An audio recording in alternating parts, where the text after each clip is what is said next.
So John, with the Jungle Book, have you kind of made Disney's version of The Revenant? Because this gets kind of intense at points. I've heard it's like the family-friendly Revenant, kids' version of Heart of Darkness. I love it.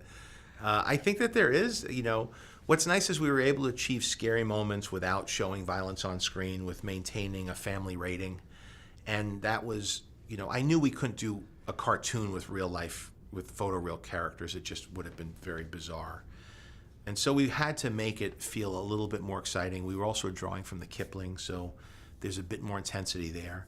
But we looked at films like Lion King and like Tarzan, the animated Tarzan film, and even the older animated films where Disney was dealing with worlds where characters can get killed. You don't show the violence on screen, but death does exist in the world. And then you also have humor and music to contrast against it. And that seemed to be our path, because I knew I needed to use the music too, but I didn't want it to be a full-on musical. And so there are little clues in the films that have been done in the Disney tradition that led very organically to this one. What's your Bill Murray story as well? Because everybody seems to have a strange casting. I got a few. Like, casting him seems to be a bit of a chase to get him. It was. And I almost gave up hope, to be honest with you, and I was getting very scared because I understood how to make this movie with Bill Murray as Baloo. But there was no second name on my list. I had left messages. I had called people who had worked with him previously to get advice. I had written letters, sent artwork, scripts, and finally, as we were ready to move on, I got a phone call. And it was the most casual phone call you'll ever get. Hey, yeah, it sounds cool. All right, when do you need me? Okay, where? Okay. And then that's it. He hangs up, it's gone. And sure enough, I didn't know if I could expect. We booked the time, we got the studio, and sure enough, he was there, and he worked around the clock. He worked tirelessly and was constantly improvising. Most of the jokes, most of the laughs in the movie are all stuff he improv'd. And fortunately, because we did the performances first, as you would with an animated film, we were able to adjust everything else to fit his performance. And then once he saw what we animated, he came back in and then redid it again, and had suggestions for different things in different sequences. So, every idea that he had was very well thought through. And look, he's an idol of mine, and I'm still starstruck by him. I haven't spent that much time with him, but I adore the guy.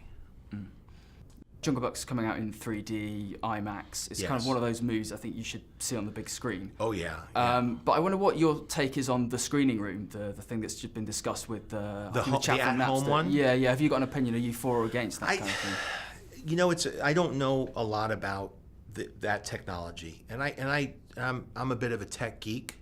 So I think it's honestly the details of what they're actually aiming to do is going to affect my opinion, so I don't have a position on it yet. But I will say that the business model will change at some point, whether it's this technology or another one.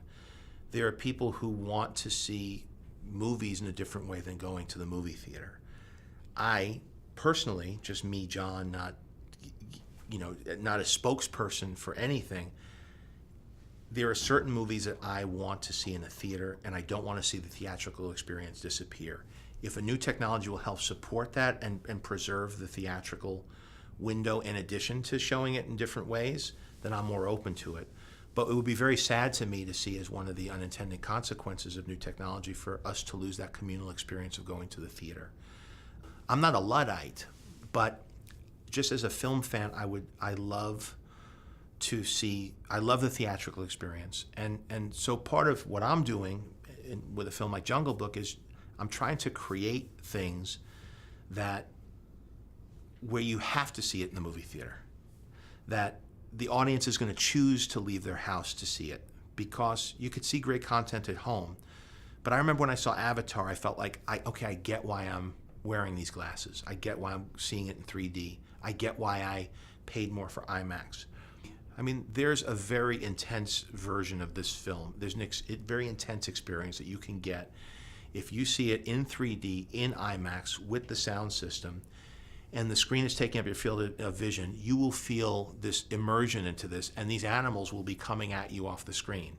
That's not something you're going to get in your house. Now, it's going to be a great movie at home, but it was shot in 3D. It was rendered in 3D. The Kid was filmed in 3D, and to get the full experience, you should go and experience in the way that it was intended.